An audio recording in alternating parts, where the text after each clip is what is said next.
If it's Wednesday, President Trump and his allies ramp up their attacks on the courts, doubling down on calls for judges who rule against the administration to be impeached and demanding that the Chief Justice of the Supreme Court take action.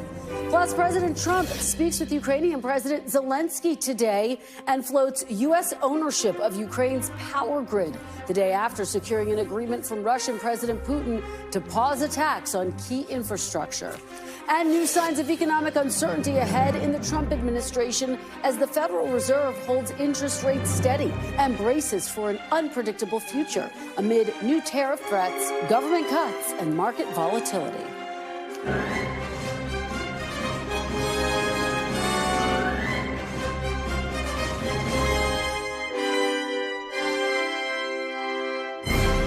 Welcome to Meet the Press Now. I'm Kristen Welker in Washington, where the White House is escalating its attacks on the judicial branch as it faces new legal setbacks in a number of cases and a strong rebuke from the Chief Justice of the Supreme Court.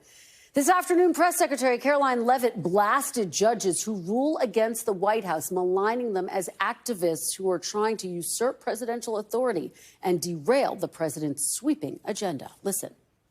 The judges in this country are acting erroneously. We have judges who are acting as partisan activists from the bench. They are trying to dictate policy from the President of the United States. They are trying to clearly slow walk this administration's agenda, and it's unacceptable. As the President said last night, we will continue to comply with these court orders. We will continue to fight these battles in courts. But it's incredibly apparent that there is a concerted effort by the far left to judge shop, to pick judges who are clearly acting as partisan activists from the bench in an attempt to derail this president's agenda. We will not allow that to happen. And not only are they usurping the will of the president and the chief executive of our country, but they are undermining the will of the American public. Leavitt's comments come as more Trump allies lash out against judges who've ruled against the administration, including Elon Musk, who this morning called for those judges to be impeached. Yesterday, the Supreme Court issued a rare statement through Chief Justice John Roberts, stating that impeachment, quote, is not an appropriate response to disagreement concerning a judicial decision. When asked about that statement, President Trump noted that Justice Roberts did not mention him by name and doubled down on his criticism of the judge who blocked his use of a rarely invoked wartime authority to deport alleged gang members without due process, while also mischaracterizing the judge's ruling. But many people have called for his impeachment, the impeachment of this judge. And he actually said we shouldn't be able to take criminals, killers, murderers, horrible, the worst people, gang members, gang leaders, that we shouldn't be allowed to take them out of our country. Well, that's a presidential job. That's not for a local judge to be making that determination. And I thought it was terrible. Going forward, I had judges would you that were defy so a court corrupt. order? Because that we all know that was outrageous. I never did defy a court order. And you wouldn't in the future? No, you can't do that. However, we have bad judges. We have very bad judges, and these are judges that shouldn't be allowed. I think at a certain point you have to start looking at what do you do when you have a rogue judge. The judge that we're talking about, you look at his other rulings. Now, Judge Boasberg had initially given the government until today to respond to additional questions he had about whether the administration had complied with his orders. He's extended that deadline now until tomorrow. The White House, meanwhile, has faced a number of legal setbacks and other challenges to its actions. Yesterday alone, a judge blocked the Trump administration from banning transgender people from the military. A separate judge ordered DOJ to reinstate computer and email systems to the U.S. Agency for International Development. And a third judge blocked the EPA from terminating billions of dollars in climate grants. NBC News White House correspondent Aaron Gilchrist joins me now. Also with me is NBC News legal affairs reporter Gary Grumbach. Thanks to both of you for starting us off. Aaron, so the courts have been the only real pushback that we've seen against this administration. Does the White House see these rulings as a nuisance or a major roadblock? What do you think? What are your sources telling you? I think nuisance would be more accurate of a description of what we've been getting from the White House in terms of how it's reacting to some of these actions that are happening in court. You remember that there have been dozens of challenges to some of the executive orders and memos and actions that President Trump has taken, some of the things that DOJ, Elon Musk and his team have done across agencies in the federal government. In each instance, we're seeing this pushback, the DOJ going to court and fighting the challenges to these orders. As we talk to officials at the White House and President Trump himself, they indicate that they believe that they are operating within the authority of the executive branch, within the authority of the President of the United States. At the same time, we are continuing to see these little efforts sort of pop up that the administration is trying to fight back on. We are seeing instances, for example, of employees who've been fired. We think back to those probationary employees who were fired across the government in so many cases. And now we see, particularly at the Commerce Department, where they've had to reinstate some probationary employees. You think about folks that worked for the National Weather Service, the National Oceanic and Atmospheric Administration under the Commerce Department, reinstated but not given their jobs back in terms of showing up for work again. They've been placed on paid leave. And so this is the way that the administration is pushing back on some of these challenges, following some of the court orders, the letter of the law, if you will, but still moving forward with what President Trump ultimately wants to do: cut budgets, downsize the federal government. We know this reduction in force effort is something that is starting to rev up. We've seen that in some agencies, Kristen, and ultimately that will the administration will be able to use that reduction in force following the regulations that dictate how that happens to make sure that they are able to downsize the government. Well, it is a really complicated process that's playing out. Let me ask you, because we saw this extraordinary rebuke by the Chief Justice, John Roberts, yesterday. How is the Trump administration responding to that? Do you get the sense that that's having an impact? You know, they've been very careful not to lash out at Chief Justice John Roberts. You heard President Trump in an interview last night say that the statement that we got from the Supreme Court didn't directly address President Trump. We heard the White House press secretary say today that President Trump has a lot of respect for Chief Justice Roberts. Stephen Miller, one of the president's advisors, said the same thing just a few minutes ago out on the White House North Lawn. At the same time, we've heard the administration, as you noted earlier, talk about these other judges, these federal district judges who've been issuing restraining orders and pausing actions by the administration, referring to them as partisan activists, saying that they are undermining the will of the people, and suggesting that the belief of the administration is that it is willing to fight all of these cases, if necessary, up to the Supreme Court. But they believe the Supreme Court should take some action to rein in these activist judges, Kristen. And so I think that's the narrative that we'll continue to hear from this White House. It will be interesting to watch how it plays out if and when some of these issues, maybe not all the cases, but some of these issues make it to the Supreme Court, and then the highest court in the land has to make a ruling. If a ruling goes against the White House or what the administration is trying to do, how then might that play out? It'll be interesting to watch. It sure will be. Aaron Gilchrist, thank you so much for your great reporting as always. Gary Grumbach, let me turn to you. I know you've been watching the Justice Department, the reaction. They issued a statement in response to Judge Boasberg's request for more answers about the Alien Enemies Act, writing, continuing to beat a dead horse solely for the sake of prying from the government legally immaterial facts and wholly within a sphere of core functions of the executive branch is both purposeless and frustrating to the consideration of the actual legal issues at stake in this case. Talk a little bit about what's behind that statement and what the DOJ is hoping to accomplish there. So you'll remember just yesterday, the government actually answered questions that Judge Boasberg wanted them to answer. Several questions about how many people were involved, how many members of the gang are still in the U.S., what times things happened. So today, the judge is asking 5 new questions, and now the government is very upset with this. They feel like this has gone too far. They call it a, quote, micromanagement of immaterial fact-finding.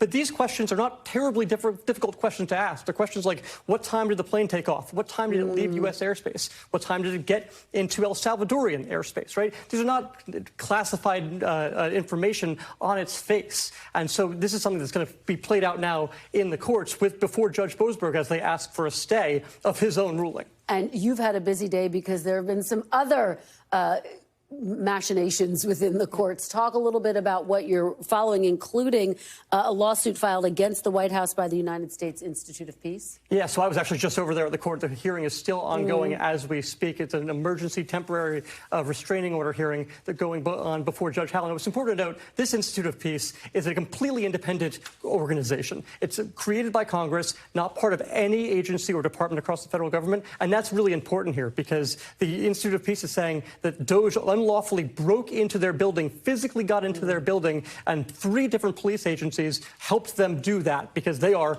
part of the federal government. There's a big fight in this case over who is exactly managing the Institute of Peace. Is it the DOJ, the person from DOJ who has now taken over, or is it the person who was in charge just a week ago?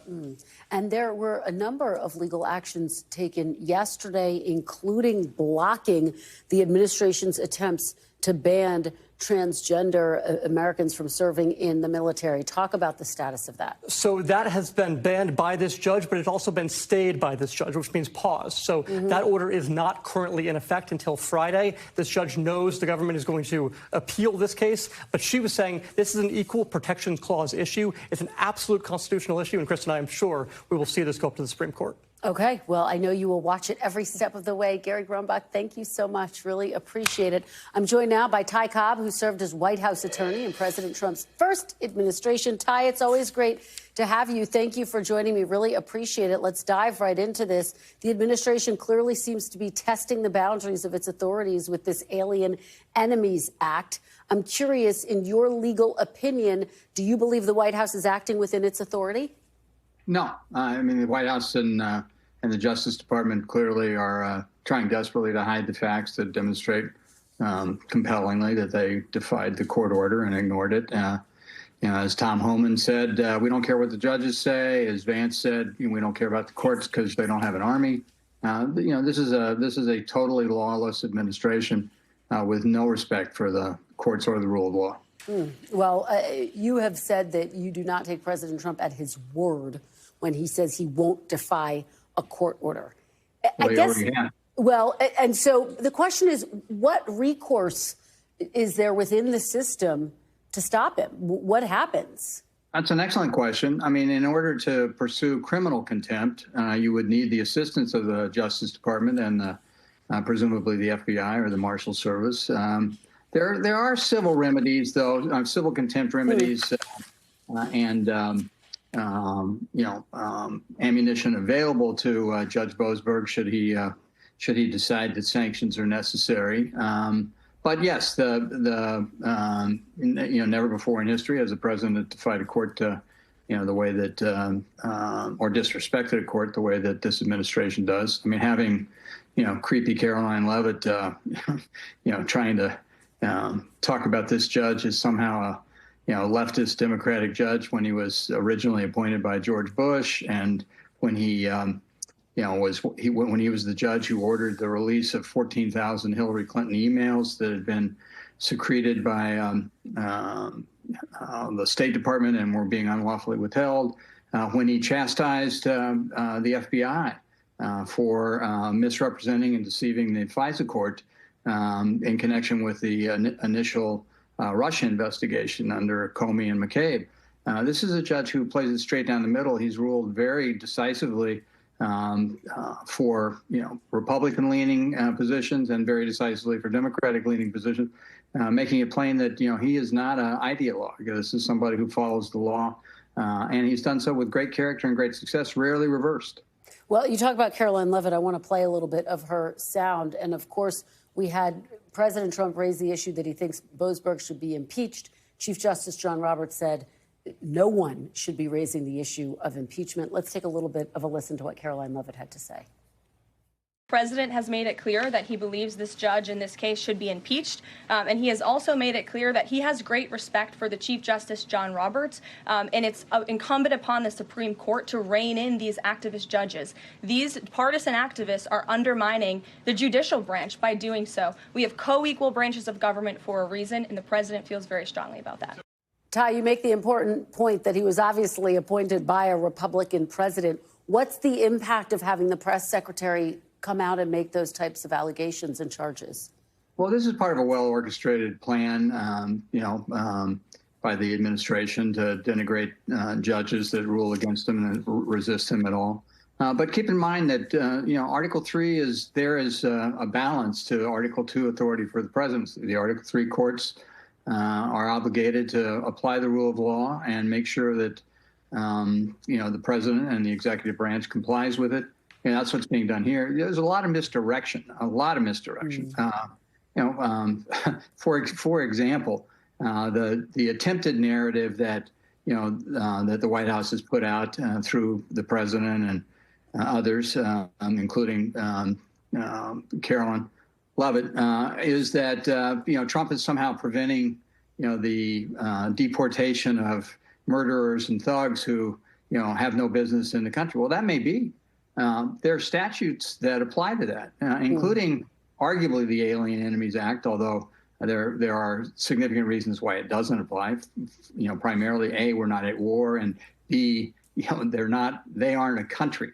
This is not we haven't been invaded by a country, which is a requirement under that. There are other laws, though, that also apply, including the Alien Terrorist Removal Court, who could easily, act on the administration's desire to rid the country of these people. There's a legal process. But what the White House is complaining about is they can't do what they want at the speed that they want because, there are laws. And then she also complained that, Trump is the object of 67% of the injunctions that have ever been issued against the president. Well, 100% of murderers that have got the death penalty, the reason they got it was they were guilty. The reason Trump loses is he plays out of bounds. He's out of bounds today. He's out of bounds with Judge Boasberg. He'll be out of bounds in other matters.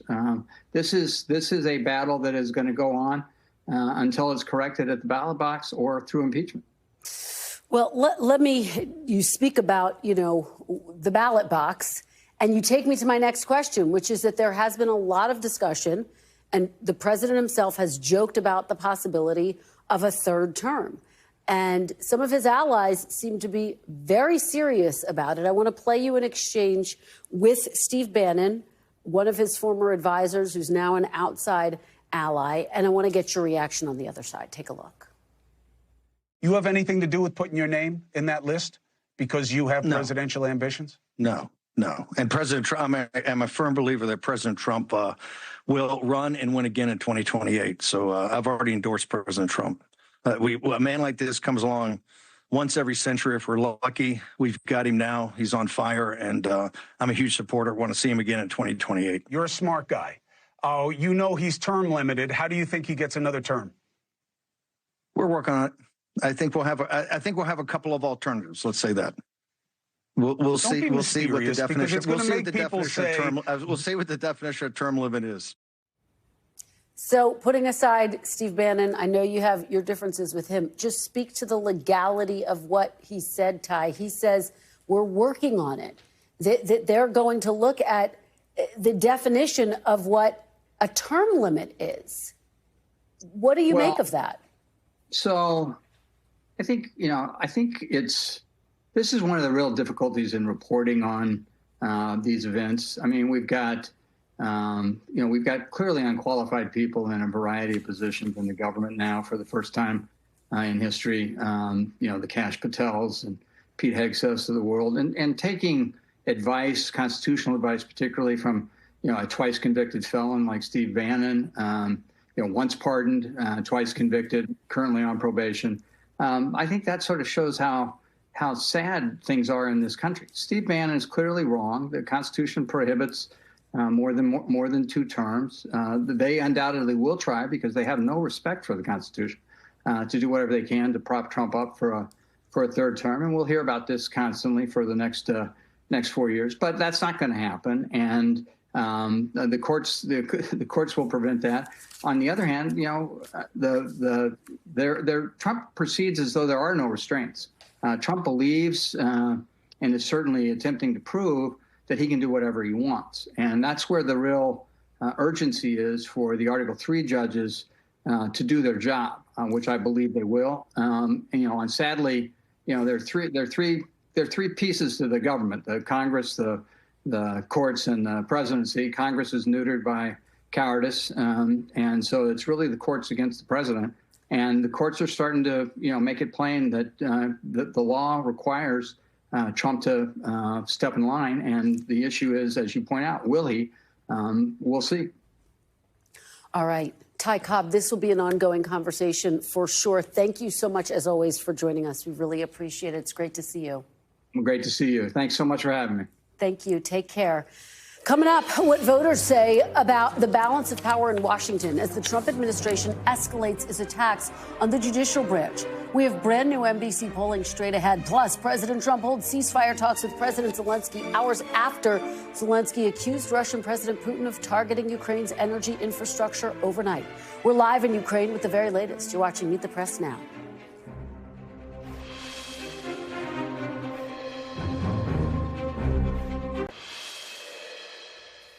Welcome back. President Trump and Ukrainian President Zelenskyy spoke by phone this morning in what is thought to be the first time they've spoken since that Oval Office blowup. It comes just one day after President Trump's call with Russian President Putin, during which the two leaders struck an agreement for a 30-day partial ceasefire. Now, according to the White House, Presidents Trump and Zelenskyy had a fantastic call during which Zelenskyy also agreed to a partial ceasefire. The White House also saying President Trump raised the possibility of U.S. ownership of Ukraine's nuclear facilities. President Trump also discussed Ukraine's electrical supply and nuclear power plants. He said that the United States could be very helpful in running those plants with its electricity and utility expertise. American ownership of those plants would be the best protection for that infrastructure and support for Ukrainian energy infrastructure.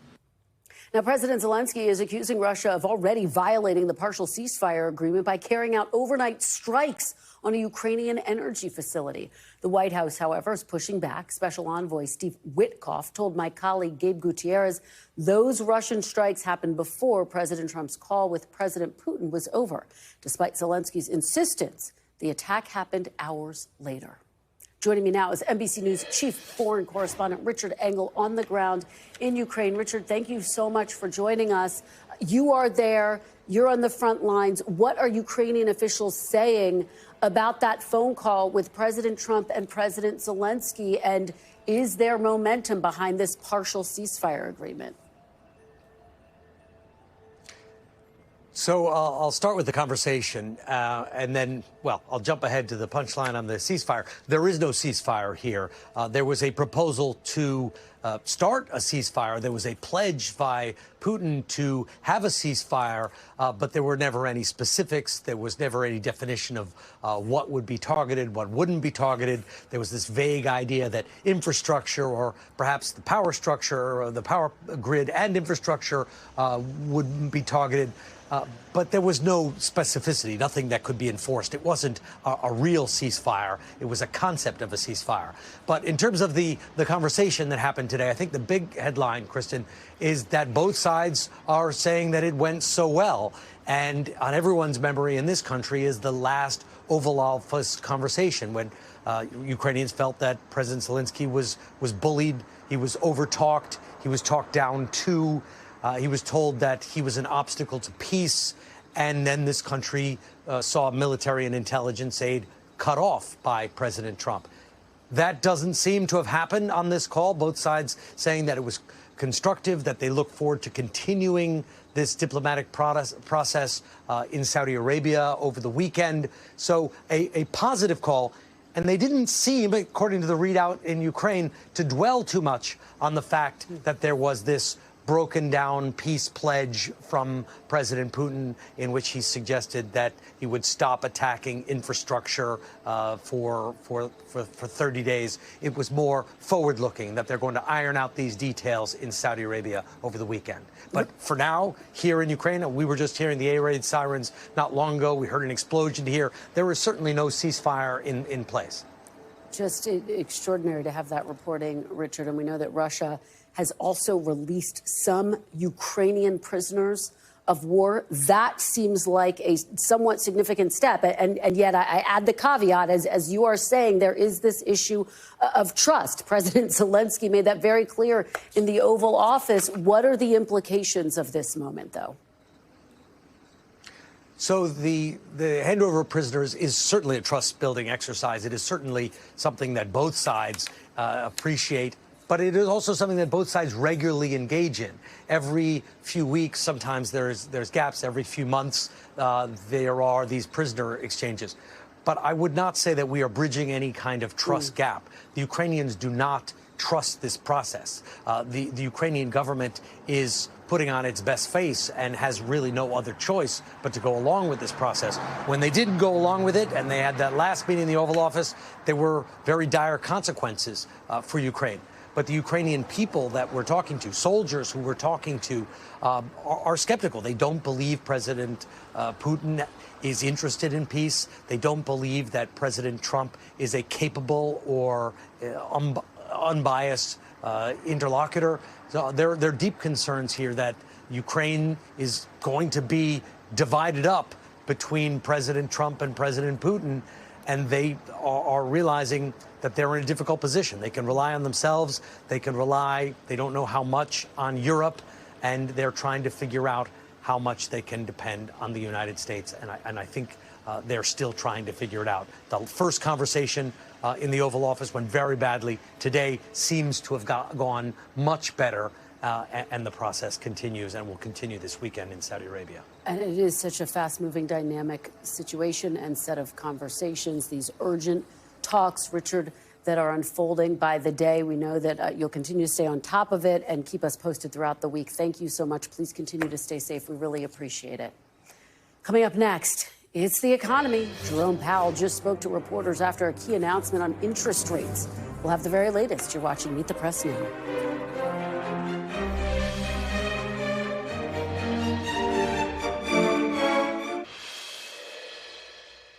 Welcome back. Well, it was a good day on Wall Street with all the major indices closing higher and the Dow closing up nearly 400 points. A welcome reprieve from recent losses. It does come after the Federal Reserve's decision to keep interest rates steady while signaling rate cuts later this year. Fed Chair Jerome Powell told reporters that uncertainty around the central bank's economic outlook has increased as President Trump's aggressive tariff agenda continues to take shape.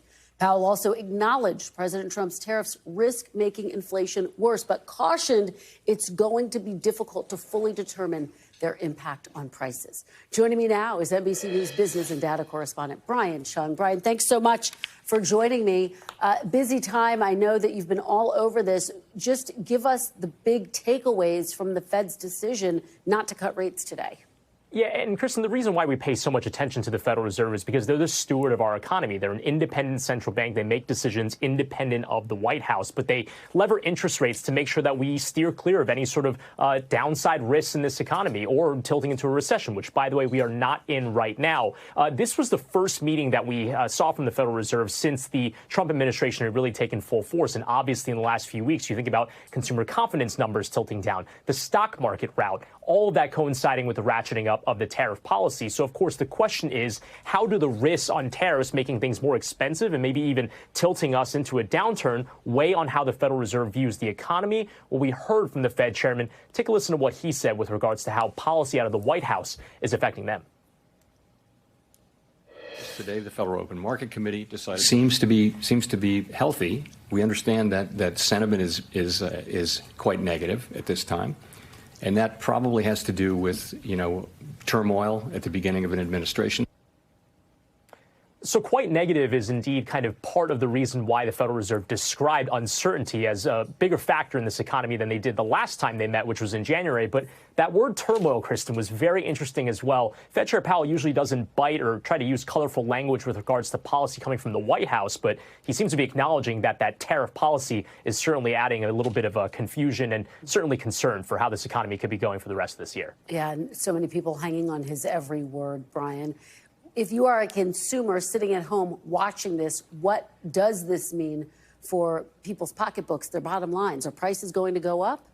Yeah, well, I mean, look, when it comes to the majority of Americans that don't speak Federal Reserve, which I can understand, yeah, I mean, really what we're talking about here is what the Federal Reserve is doing with interest rates, because what the Fed does with interest rates has bearing on your mortgage rates for those that have been trying to get into this housing market, for people that have high credit card debt because of the credit card interest rates, as well as auto loan rates for people that are trying to get a new car. Now, not only will the actual price tag of those potential things go up as a result of tariffs. Think about tariffs on lumber, which can make houses more expensive, or tariffs on steel and aluminum, which could make cars more expensive. Now you also have to worry about interest rates staying high because the Fed did not cut interest rates in this current meeting, which I want to point out everyone expected them not to do. But when it comes to the Fed, again, what they're also projecting, which we got from this meeting, is only 2 interest rate cuts for the rest of this year. That would imply only about 0.5% of lower interest rates, which means that we shouldn't expect to see dramatic lowering in those credit card and mortgage borrowing rates that we see on a daily basis, which might not be welcome news for those that are trying to get back into the market. All right, Brian Chung, thank you so much. As always, appreciate it. With me now on set is Ambassador Katherine Tai, the former U.S. Trade Representative for the Biden administration. Ambassador Tai, thank you so much for joining us in person. Well, I'm delighted to be here with you, Kristen. We really appreciate your being here to bring us your perspective. And I do want to start big picture. We have seen a raft of tariffs imposed by President Trump in these first weeks of his administration. Broadly speaking, what is your reaction and key takeaways to his policy? Well, I appreciate this opportunity to talk about tariffs because there's been so much talk about tariffs and so much activity here. I think as someone who's been working in trade law and trade policy for a couple decades now, my perspective is to be very sober and rational about all of this. So I think it's important for people to think about tariffs as tools. I'm sometimes asked, are tariffs good or are they bad? And sometimes it's easy to have that good or bad dichotomy in that fight. But the fact of the matter is, tariffs are tools, just like 2x4s. And in fact, it may be helpful to think about tariffs as 2x4s. So what can you do with 2x4s? Well, with a good blueprint and an architect, you can use 2x4s to help you build a house, a school, a factory, right? Or you can take that 2x4, swing it around, and take it out on the street and threaten to hit people with it. So the issue is not whether tariffs are good or bad. It's how are the tariffs going to be used? And what is the plan for those tariffs? What are you trying to build? And what we're seeing right now is a lot of talk about tariffs, maybe a lot of action related to tariffs. We are not seeing what the blueprint is, and we don't see a house, a school, or a factory. And so let me drill down with you a little bit, because obviously President Biden kept the tariffs from the first Trump administration in place against China, for example. What makes that policy one that you backed, obviously, and this one, do you think there's a sense of overreach? How do you compare the two? Because as you say, you know, tariffs can be used differently by different people. That's right. So in the practice of our modern trade laws, tariffs are generally used for enforcement to fight unfair trade. And to that extent, the China tariffs are very useful, either as leverage or as that architecture, as that blueprint for counteracting a fundamentally unbalanced trade relationship between the United States and China, driven largely by Chinese non-market policies and practices when it comes to subsidies and state direction of the economy. So that was an instance where the Biden administration did keep nearly all of the China tariffs, but actually increased them in certain places, coupling those increases with areas in the Inflation Reduction Act where there were incentives and investments made around clean energy technologies, solar panels, electric vehicle batteries. So that reinforces the point that tariffs can be strategically useful, just like a 2x4, if you have a plan and you combine the tariffs with other policies like incentives and an industrial plan. You know, to that point, President Trump says that's exactly what he's doing with these tariffs. He says that he's trying to make sure that the United States is treated fairly by Canada, Mexico, China. What do you make of that argument? And does he have a valid point that there still needs to be some ironing out? I think that the questions we should be asking there are, how is the trade relationship with Canada subject to distortion or unfair trade? And I think that this is an area where the articulations I'm hearing are more challenging or require more explanation. So the increased tariffs on Canada and Mexico were announced at the same time as increased tariffs on China for the purpose of addressing a fentanyl crisis and illegal migration. Now, those are serious challenges that we have as an economy and as a country, and they require policy solutions. It's a bit unclear how tariffs are going to help solve those particular challenges. And it's a bit unclear why, if that's a challenge you're trying to solve, it's solved by a 10% tariff on China and 25% tariffs on Canada and Mexico. There are a lot of questions and a lot of confusion related because of the way these programs are being rolled out. Finally, I have to ask you about, I think, the big question on a lot of people's minds from Wall Street to Main Street, the idea of could the United States dip into a recession? The president himself hasn't ruled it out. His Treasury Secretary hasn't ruled it out. Where do you stand on this question, Ambassador Tai? So, as I understand, a recession is defined by 2 consecutive quarters of negative GDP growth. I guess what I would say here is there are more dimensions to this conversation, especially as it relates to tariffs. We know that across-the-board tariffs can have impacts on the consumer experience and cost of living. But the human being in our economy is more than just a consumer. Every consumer out there is also a worker. We also need to be asking the question, how are these tariffs impacting workers and jobs? And I think that that is another area where the Trump administration has a lot of answers they have yet to give. All right, Ambassador Tai, thank you so much for being here. Please come join us again soon as we continue to cover this story. Thank you. Really appreciate your insights. After the break, the fallout from President Trump's sweeping agenda as more Americans now say the executive branch has too much power. We've got a new batch of NBC polling data, folks. Stay with us for that. You're watching Meet the Press now.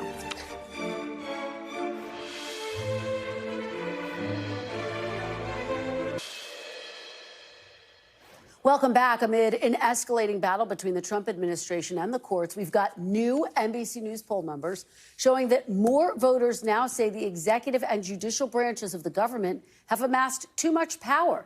The numbers of voters who say the executive branch has too much power has gone up by 7 points, and it's up 9 points for the judicial branch. Those numbers notably are being driven by Democratic-leaning voters. For example, just 15% of Republicans now say the president and the executive branch has too much power. Compare that to 75% of Democrats. Joining me to break this all down, NBC News national politics reporter Ben Camisar to take a deep dive into our new poll numbers. Ben, thank you so much for being here. It's great to see you. So let's talk about this shift over the last 6 years with Democratic-leaning voters. How have they evolved in their views about the judicial branch and how much power it has? Yeah, I think it's worth putting in context what's happened, right? So we polled this in 2019. We polled this now. What's happened over then? Well, you've had Democrats really sort of stymied by a president and President Trump both times who really pushed the bounds of presidential power. You have on the courts, you have Democrats really frustrated with the way that they've sort of seen the shift of the courts, the push to add people to the Supreme Court, the decision to overturn Roe v. Wade. It's really been frustrating for Democrats. And what have you seen? You've seen an increase in Democrats saying that these institutions have more power. I mean, it's a 20 percentage point shift among Democrats on the executive branch. So just to put it in perspective, you got to think a little bit about what's been happening. And then it starts to make a lot of sense that Democrats would be sort of trying to push back against the powers of these institutions. When you say it, I mean, a 20-point shift is significant, right? No, definitely. And this is among Democrats specifically, right? You've got smaller shifts on the surface because other folks aren't moving nearly as much as Democrats. But Democrats looking at, you've been seeing the past few months of executive orders that certainly have not been going the way that Democrats would have liked. Donald Trump sort of trying to rebuild the federal government, sidestepping Congress. And this is kind of the outflow of that. And you're also seeing in these new poll numbers how people are responding to the amount of power that Congress has. What are they saying about that? The interesting thing here is that we've seen a slip in people who think that Congress has too much power because Congress hasn't really asserted its power, right? You think about things from the War Powers Act. We don't really declare war anymore. It's not really a congressional piece. There's been a lot of different, a lot of the legislation gets led by the president's party and the president, and it's sort of just delivered for them that way. People have sort of moved back on the way that they view the power of Congress, which makes sense in this time where, yes, they're co-equal branches of governments, but really we've seen much more the White House driving the ship and the courts being the sort of next main flashpoint there. Really fascinating stuff, Ben. Thank you so much. I know you'll keep diving into the numbers for us. Appreciate it. Good to see you. Still to come, town hall tensions. Lawmakers on both sides of the aisle face new blowback from constituents over Elon Musk and the administration's sweeping government cuts. The panel's next. You're watching Meet the Press now.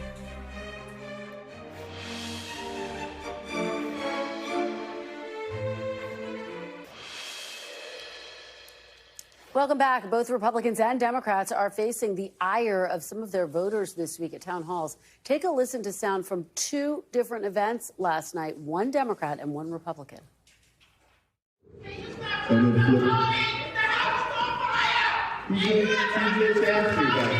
I support Elon Musk and the Department of Government Efficiency.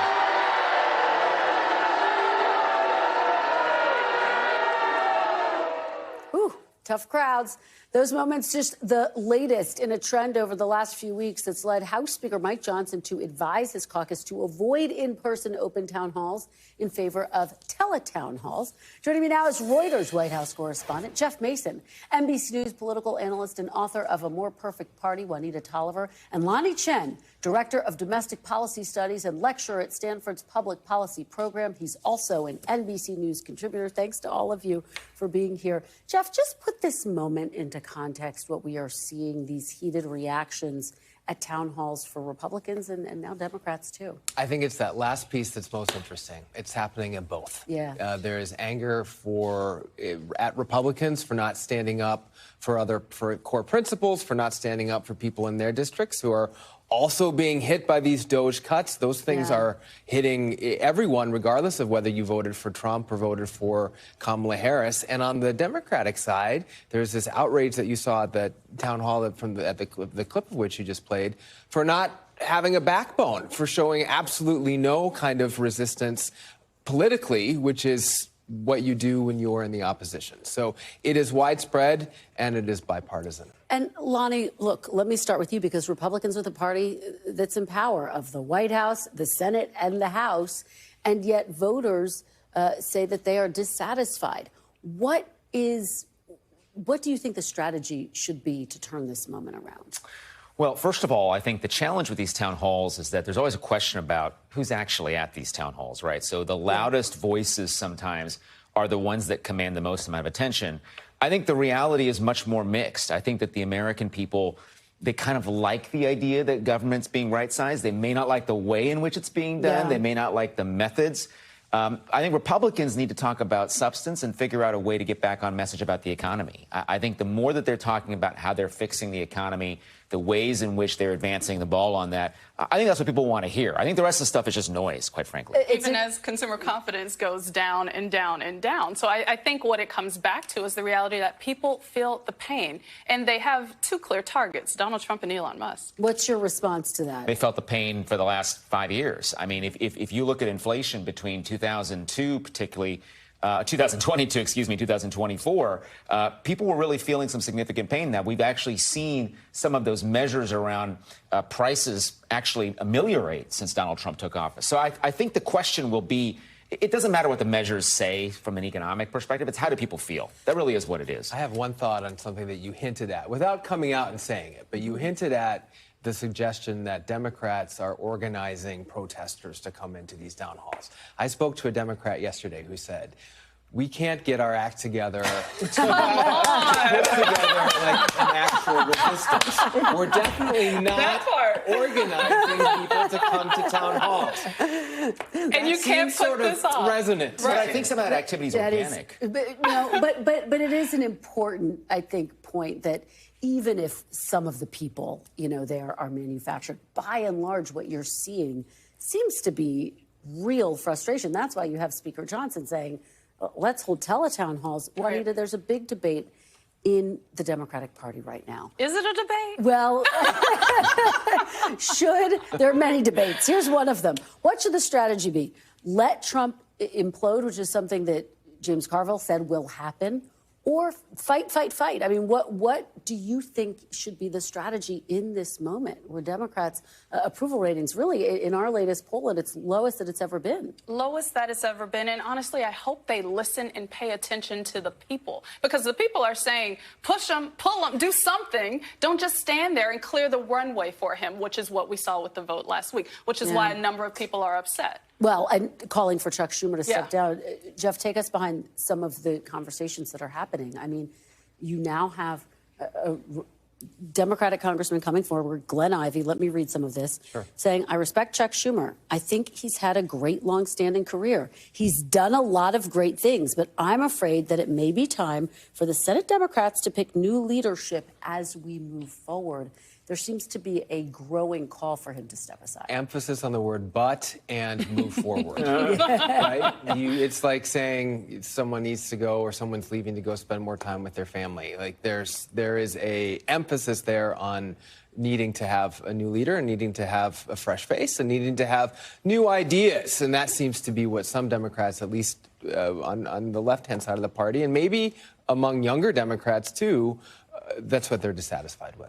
And yet, Juanita, Leader Schumer's been defiant. We've seen these interviews that he's been doing. He's not going anywhere. He says quite clearly he thinks he's the best person for this moment. He's the best person to lead the Senate, he says. Kristen, all I'm having is flashbacks to last summer when Joe Biden refused to step out the race. I'm also having concerns about passing this moment off and not standing in it. And Democrats' ability looking forward to the midterms in particular, and their ability to look at voters and say, we're fighting for you. What evidence are you going to point to as you look at someone like Chuck Schumer, who allowed this vote to move forward, allowed this government shutdown to be averted? Lonnie, it's so interesting. I spoke to one senator who said, look, we didn't have the leverage this time, but Republicans will know there's no way we're going to fold next time.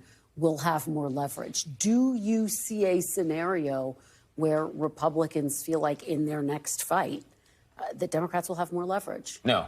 I mean, I think part of the challenge that you have, first of all, there's no clear leadership in the Democratic Party. So it's not clear, even if Chuck Schumer were to step aside, like who actually steps in and is more of a forceful figure than Schumer is. And then the reality is Republicans do hold all the cards, and Democrats have done very little to degrade Republicans' position in that regard, whether it's negotiating leverage, whether what Trump's doing, what we're seeing on the House and Senate.